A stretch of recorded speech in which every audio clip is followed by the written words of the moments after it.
Then we get Teme over here, and the big booby girl. She turns into a wolf through a electronic lasso. She cuts the head off of Timmy over here. Get ready. We're talking Dale Keown's Pitt today. This is the Saturday Showcase, where I bring to you something that's been on the tip of my brain for this entire week. Let's get into it.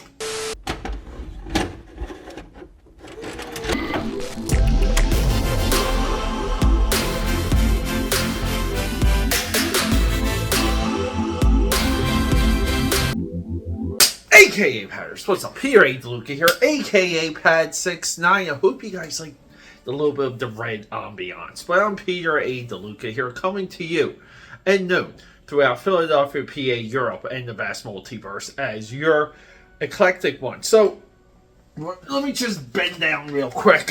We're back up. So, originally, I wanted to bring you guys this digital domain wonderful book. The history of one of the special effects companies I know very little about. Until I got this book, until I really started to dissect it, I could probably name only the James Cameron movies for digital domain movies. Holy crap. So I've been reading this and I'm just not ready to showcase it, but we've been showcasing, and every Saturday we do a showcase. I bring to you kind of what's on the tip of my brain, what's been festering, and they're just kind of like blind dumps. They're not really targeted around any type of SEO or trend or anything that's popping on the interwebs. It's just strictly my interest, and I'm bringing it to you. So, aside from the special effects thread that we've been on previously, we did the art of James Cameron, and we did Mad Monsters, the Phil Tippett art book. We have something special.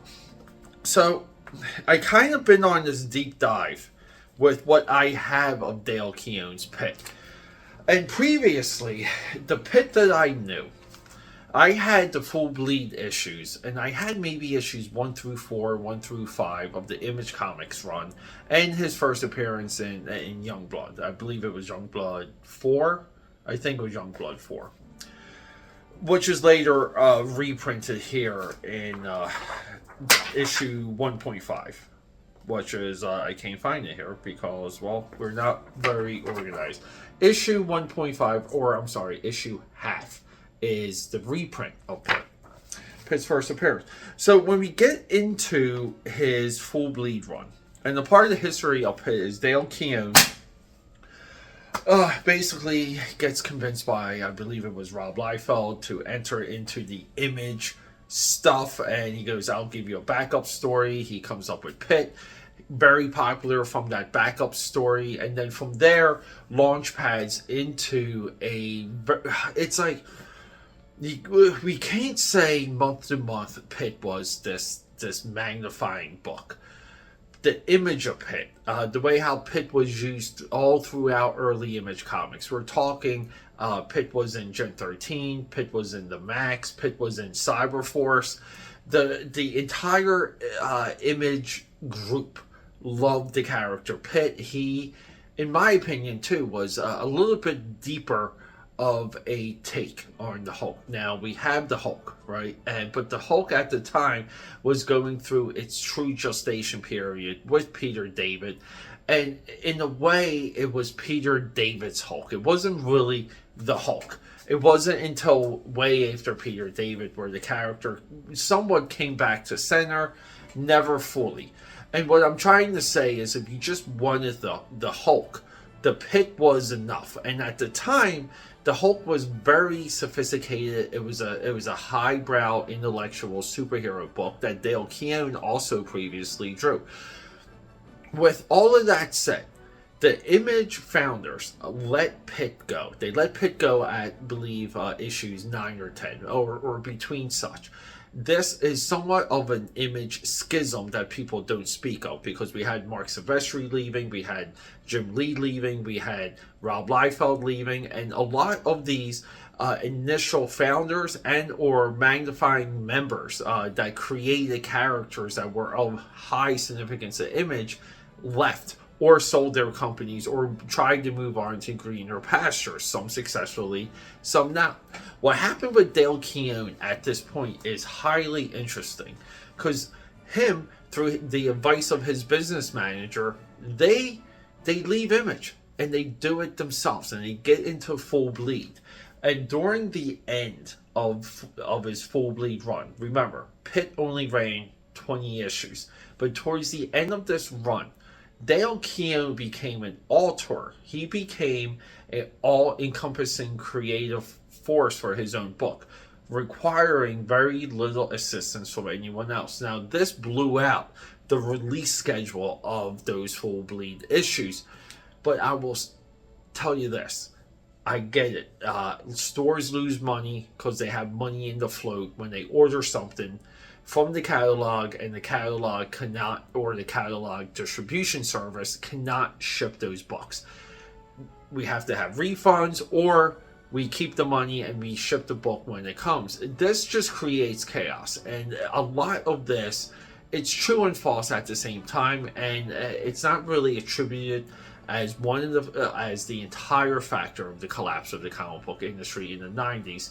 It's one of them, though, right? It's we have to kind of look at this from an economic standpoint, and there's multiple bullet points that equal a collapse. And I'm kind of happy more of this dialogue is coming into fruition, where people just want to blame like Deathmate Red and Rob Liefeld for tanking the entire comic book industry.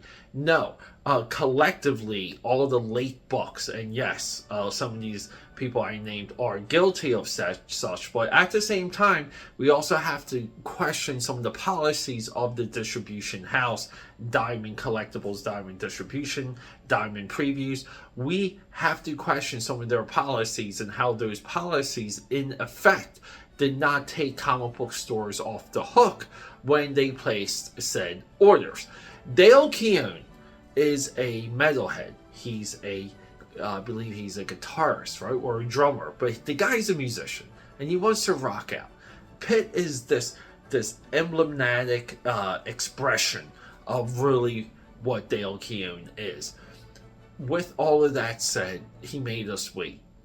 And I want to bring to you one of these issues that's been standing out, because this is a beginning of the turn of him turning his own book into his own creative powerhouse.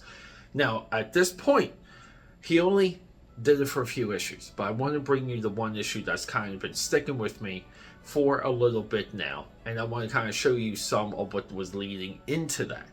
We're not going to go over the plot, we're not going to go over some of the story points. I just want to showcase what some of these pages look like, and that's the fun of Showcase Saturdays. With all of that said, I just want to lead into a little bit of our weekly show, Top Cow Tuesdays, where we feature Top Cow Productions, Mark Silvestri's amazing publishing powerhouse, maybe Image's finest, I'll say, maybe not best, but finest imprint. And because I'm still between how I rate things as the best sometimes, Dale Keown later found a home with Top Cow Productions, and Top Cow Productions got, for lack of a better term, some productivity out of Dale Keown. We got a Pitt Darkness crossover. Pitt and Dale Keown's artwork was featured throughout Top Cow after the Full Bleed run, and the Pitt character always resonated whenever we saw Dale Keown's artwork. That's a connection that is among very few artists. Meaning, you know, we can kind of see Rob Liefeld or Jim Lee draw multiple characters, and it doesn't really hone us in on one. Whatever we see of Dale Keown's artwork reminds us of Pitt, and that really goes to show you how powerful of a creation Pitt is, and it's not a simple story. It is, and we're going to get into it on this channel. The Pitt 20 issue run is what I consider to be one of the greatest visions of the era, of any era. You get absolute bang for your buck, and the issue that I'll be showing you has a major plot twist from a giant big booby werewolf girl. I'm not joking. Let's go. when you have one stack of Pitt. This Pitt should be double in size. This is roughly what the entire run of Pitt looks like. It would have to go out to about here. As previously featured on this channel, Pitt's first appearance, and let's get these lights turned up. Pitt's first appearance, full bleed, half. And this is previously what was, again, showcased by Rob Liefeld in Young Blood. This is Pitt's first appearance. And we get some, again, amazing illustrations, some amazing storytelling. Dale Keown was and is a powerhouse, just with the panel to panel. And he, again, great tutelage, because he did have to grind out pages for Peter David on Hulk. We're going to get into Pitt 17. This is our highlight issue. This is our focus. Guys, I always love this red, white, and blue American flag logo. But if we get into a little bit of this run. So, again, everyone's familiar with Pitt 1. We have Pitt 2, right? So we go all the way up to number 9. This is the final Image issue. See? Image I. And this is, again, we have Steve Gerber script. He would continue. Mark Farmer, inker. Billy Tane, inks. Steve Olive, color guide. Olympics, color separations. Again, the best of the best of the best, working on just top-notch stuff, right? Then we get into Full Bleed, and let's just look at some of these credits here real quick. Dale Keown, pencils, story, script, 4 through 23. So immediately, when he leaves Image and gets a Full Bleed, he gets Steve Gerber to help him script pages 1 through 4. 1, 2, 3, and 4. And some of this looks like these are partially sized pages here, or these are inked layouts. You can tell just by the detail. But Full Bleed 10, a little bit rushed, great action shots, a little bit of the flow, the storytelling. We're not quite there. Something happens, okay? We get to 11. Let's just look at the credits for 11. Dale Keown, writer, penciler, color separations. 22 and 23. Dane Panuzzi and inker. So color separations.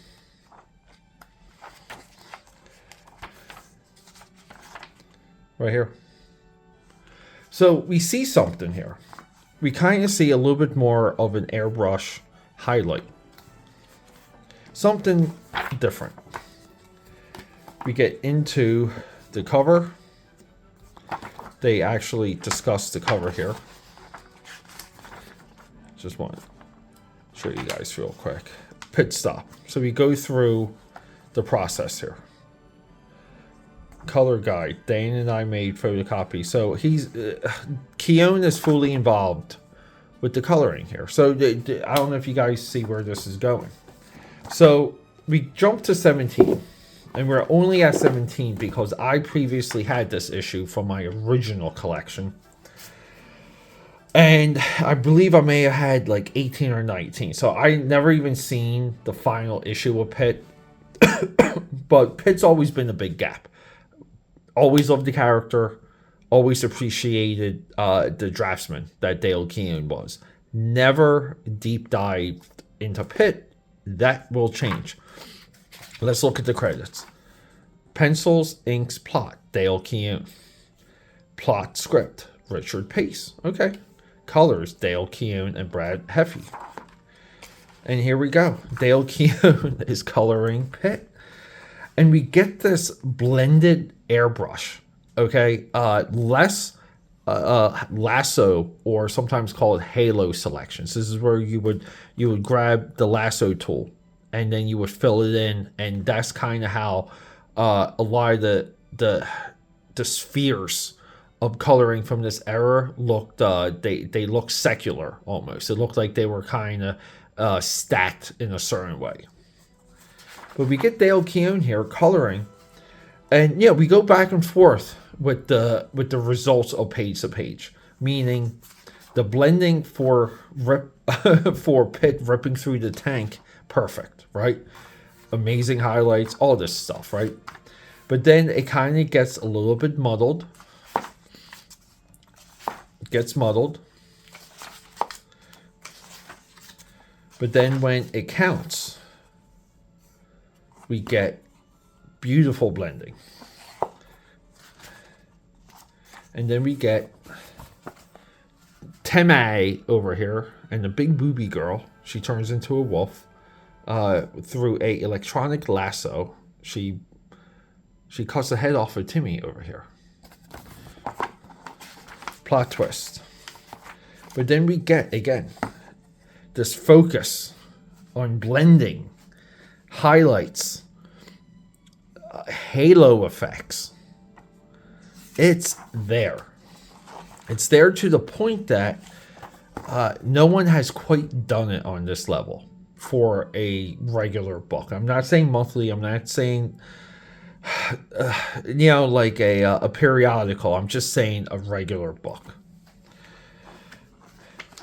A lot of the times when we discuss individuals who can do the page and they do their own inking, or they're involved with the entire process, we kind of just always go to Barry Windsor Smith.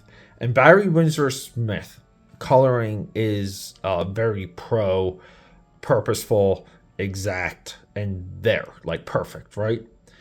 But when it comes to the modern age and we have to do things like reflections and light, and we're doing double light sources here, we're doing 3D blood on the trap, it becomes something a little bit different, okay? And not many have this level of credit when it comes to an all-out effort for their own book. And you really want to say, if this continued and Dale kind of was on this rhythm, that Pitt kind of really would have taken over independent comics. I really feel like he would have been looked at as a master of all. And I think a lot of it begins with this issue. Now, I'm going from memory, and I could be wrong. Some of this could be in issue 16, 14, 15. But I do remember him being a part of maybe like another 1 or 2 issues around this, where he, again, was doing coloring on this level. And no one discusses Dale Keown's coloring. And that's really the point of this showcase. And I wanted to bring it to you guys. And we will do a deeper dive. So help me out. Subscribe, support, leave a comment. Let me know what you think. Do you guys want to see more Pitt? Are we ready for Pitt Crew? Because I had some of those back in the day too.